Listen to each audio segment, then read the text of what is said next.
This tutorial is sponsored by Squarespace. You can start your free trial at squarespace.com and use discount code MOTION to get 10% off your purchase. Hey guys, what's up? This is Don and welcome to another After Effects tutorial on Motion Squared.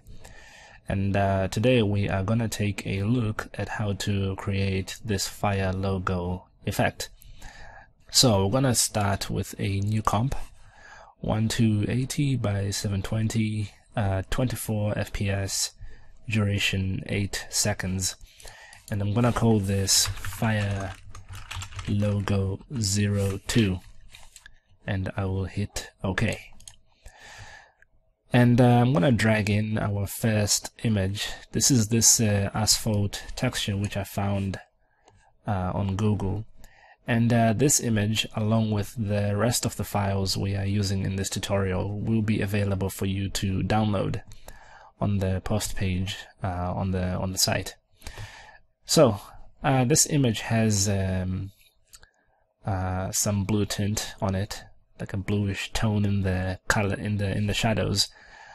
I want to remove that. So if I go to Effect, I can go to Color Correction and Tint. And now it's completely grayscale. One of the things I want to do first is to cut out this this area in the middle where the logo sits in the center off. So if I get the rectangle tool, I can just draw out a square from the middle here, and if I hold Shift and Control whilst I'm dragging out, it draws a perfect square going out in all directions, like this. So I'm going to make it about this size, and I will set the mode of the mask to subtract. I'm going to feather this just to soften up that edge, and I also want to create some sort of tearing and a little bit of cracks around the edge. So I can go to Effect, Stylize and Roughen Edges, and under Edge Type I want to choose Rusty. Let me switch off the mask so we can see the edges better here. I want to set the border size to 10, and the edge sharpness I will set this to 25. Okay, that is better than what we started off with, but I also want to add this sort of cracks effect, which just recedes into the rest of the texture and kind of fades out. And for this, we are going to use our second image. So this right here, I want to apply a curves effect, and let's just increase the contrast. So draw a curve similar to what I have here, and I'm gonna go to the first mask we created and copy this, and then I'll paste it onto the cracks layer. Let me open up the mask, and I will set the mode to add and set the feathering to 100, and I will also just extend the reach of the mask. So under mask expansion, I will set this to 100 as well. Now I need to pre-comp this. Let's call it cracks alpha, and I'll move all attributes into a new comp and then hit OK. And then in here I'm gonna create a new solid. Let's make it white and put this below our cracks layer. So when we go back to the main comp and go to the asphalt texture, we can set the track matte mode to be Luma Matte Cracks Alpha, and now you can see these cracks receding and fading out into the texture.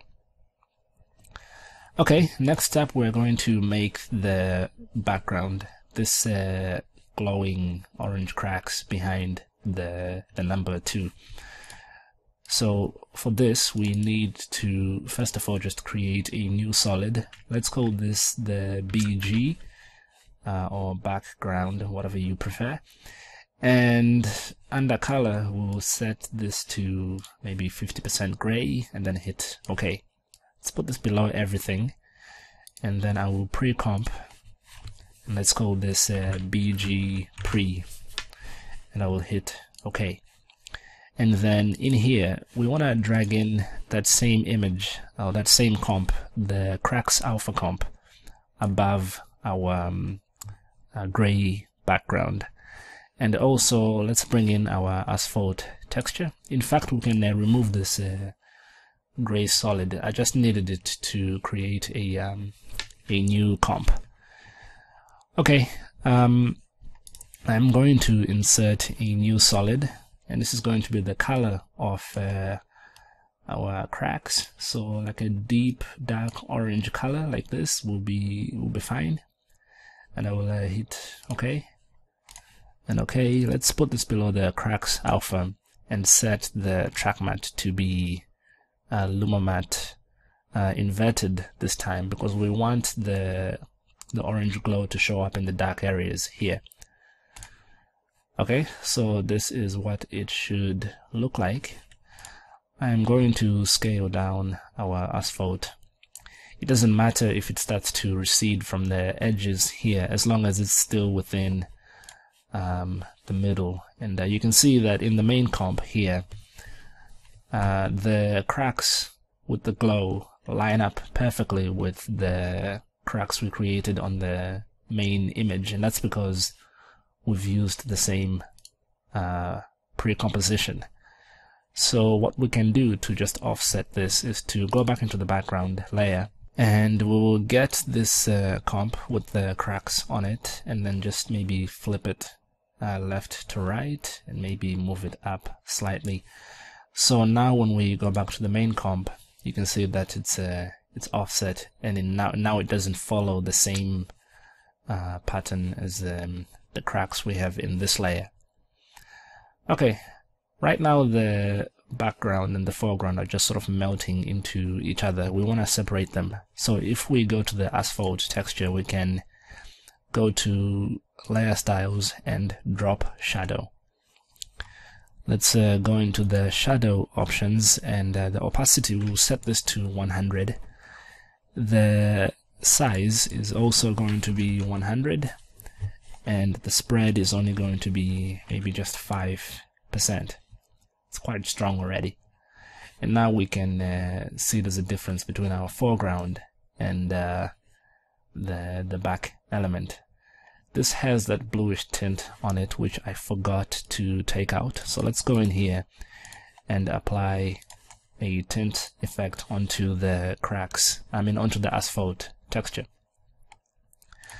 Okay, back in the main comp, we can create our logo. Now I just type out the number 2, but if you have your own custom logo, you can put this here. Okay, I am going to pre-compose our text, and let's call it logo. And let's go in here. Let's look at our files, and I'm going to drag in that same Cracks Alpha comp, and I will use it as a Luma Matte for the logo. So we break the logo apart, and if we go back to the main comp, we can see what's happening. We want to go back here, and let's generate some fill for our letter. You could change the color just in the character settings here, but you can also do it this way. I want to give it like a yellowish tint, an off-white color, and then I will go to layer styles and inner shadow. Let's go in here and let's make this a deep dark orange, so similar to the color we have for the cracks in the other layer. And let's see, the opacity, this will also be 100%, and the distance may be 0. The size can remain just as 5, but maybe we want to increase the choke to about maybe 5%, and maybe let's bump up that size a bit. Let's make this more orange. So something like this. I'm going to duplicate this comp, go to Effect, Blur and Sharpen, and then Fast Blur. And I will set the blurriness to 100. And I will also go to Effect, Generate, and Fill. And we want this to be, that's sort of a orange color again. And I will set the mode, the blending mode of this layer to Add. And this is our glow for the logo. It gives it that fiery look. Okay, let's take a look at our preview and let's see what we can move on to next. I think these are fire particles. So let's create a new solid. Let's call this fire particles, and I will hit OK. Go to Effect, Trapcode, Particular. Go to the emitter section, and let's see what we have by default. Nothing exceptional. I'm going to set the particles a second to just 50. The velocity, we can leave this at 100. But we want to change the emitter type from point to, let's say, sphere, or maybe even box. And then we can change the emitter size so that the particles are being born in front of the logo here. So something like this. I think we can make this even wider and taller. And we want our particles to fly out toward the right side of the screen. So if I go to particle settings, I can set the let's see. Okay, I'm in the wrong section here. I want to go to the physics section here. Let's go to the air, and under the wind controls, we want to set the X movement to maybe something like 200. The Y movement to maybe half that. We have to make this negative, so minus 100, going sort of up like this. And maybe let's move the particles toward the camera. So wind Z, let's say move this, say minus 100. So that way the particles kind of fly out toward the camera and out in this direction at the same time. Let's go to the turbulence field, and we can affect the position by maybe just 100, just so the particles wave around a small amount as they fly away. Let's set the color to be the same as the brighter section of our logo. So this yellowish tint, let's maybe make it slightly more orange. And if we look back to the example, you can see they look elongated and they have this glow on them. And I actually did this by just enabling the motion blur control. So under the rendering section here, I want to go to motion blur, and let's set this to on, and the shutter angle, we're going to increase this to something quite high. So let's say 850. And you can see as we stretch the particles using motion blur, they lose their opacity. So we want to boost some of that alpha back in using this opacity boost control. Okay, that looks quite good. And then we are going to apply the glow effect. So effect, stylize, and glow. And we're going to choose custom colors. So I want to choose this orange. That looks brown. So let's go in here and just saturate it and make it brighter. Let's choose the same color, but maybe make it slightly more red. And then in the glow colors, let's set this to A and B colors so that it uses the options that we chose down here. I want to dial back the threshold and I will set the layers blending mode to add.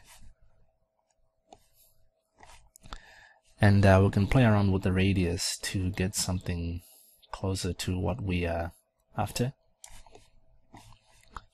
We can just cross-check this. I think these particles are more orange in the middle, so let's go back here and let's do that to the color. Let's make the actual particles more orange, so something like this. And I think we can boost the opacity once again. And I think there's actually too many here, so let's go back to particles, the emitter section here, and let's set the particles a second to just 25. Okay, that looks fine. The only problem now is that they just sort of pop into existence. We want to fade them in, and we'll do this using the size of a life control. So let's choose one of the default graphs, say this one, and then let's flip it, and then maybe let's just make it a bit longer on the left side. So now the particles are going to get larger as they get older. Another problem is that at the very beginning there are no particles, but I want there already to be particles when the scene first starts. So if I go back to the emitter section, under emission extras I can set the pre-run to 100, which means that at frame 0 the emitter would have already done one cycle of particle births. So we have something at frame 0, and then they just sort of start to fly out like this. Okay, that looks fine. If we look back at our example once again and maybe get a closer look,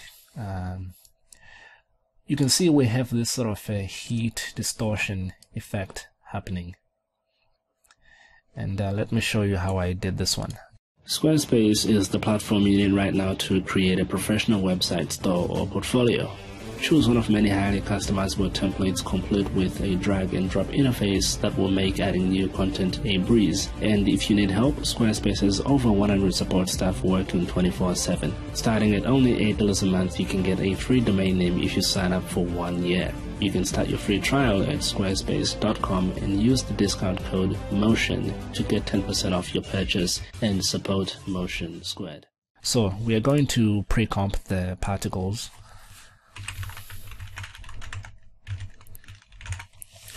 In fact, you don't want to do that just yet. You want to duplicate this layer and then let's pre-comp.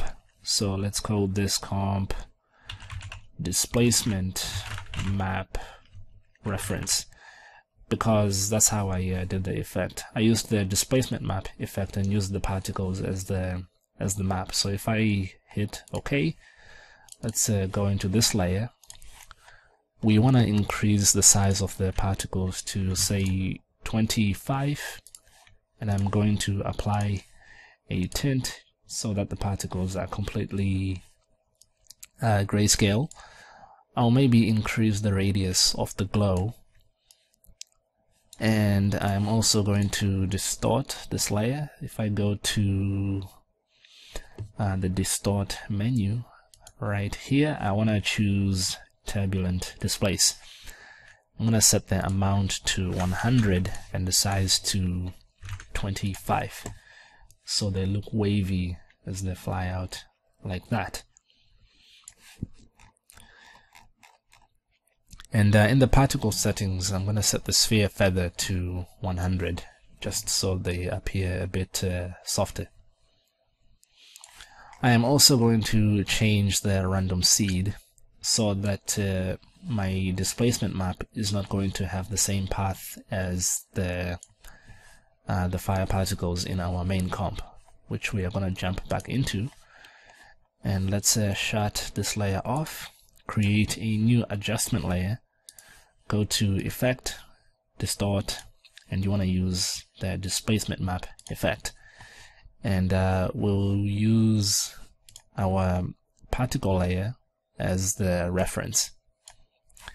And now you're gonna see some distortion happening.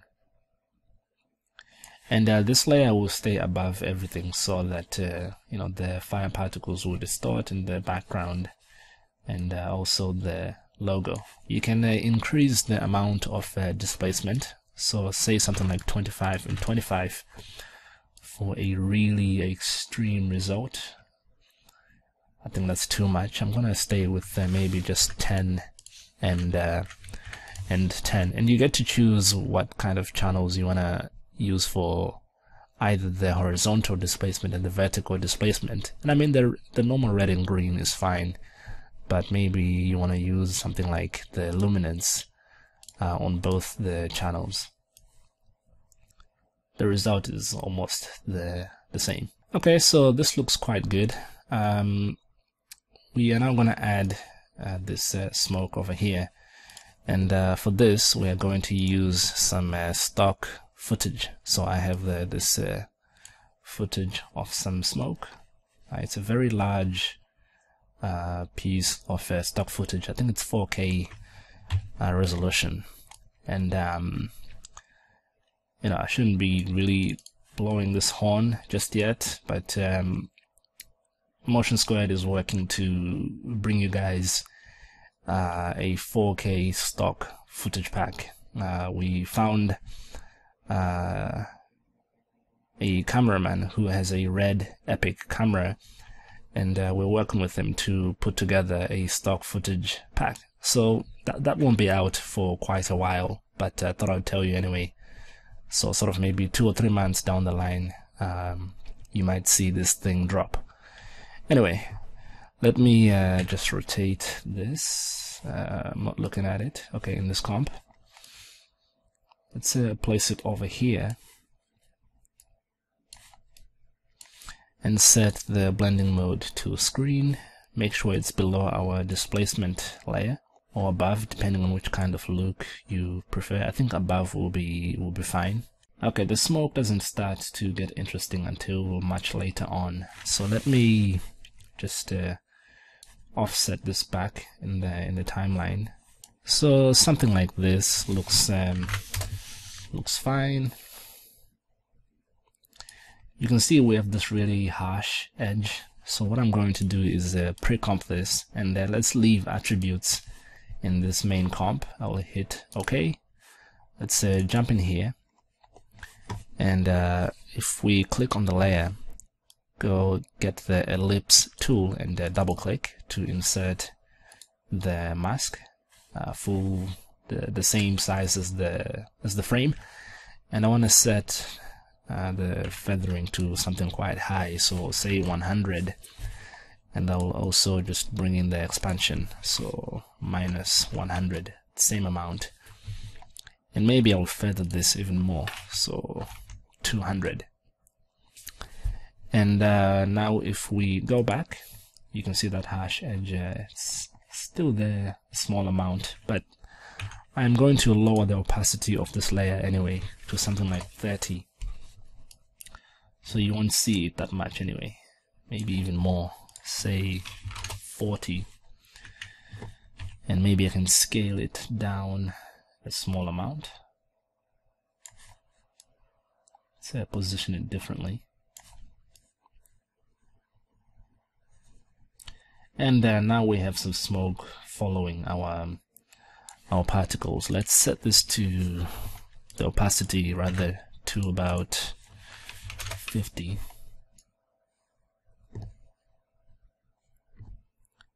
Okay, that looks great.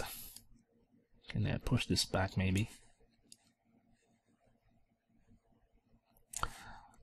Okay, so as far as building the scene, we are finished. One extra thing you could do just to give this a bit more life and movement is to create a new null object and then parent everything to the null object, and then use this to sort of do a fake zoom in effect. So not too much movement, just a small amount, just so we constantly have the whole frame just moving.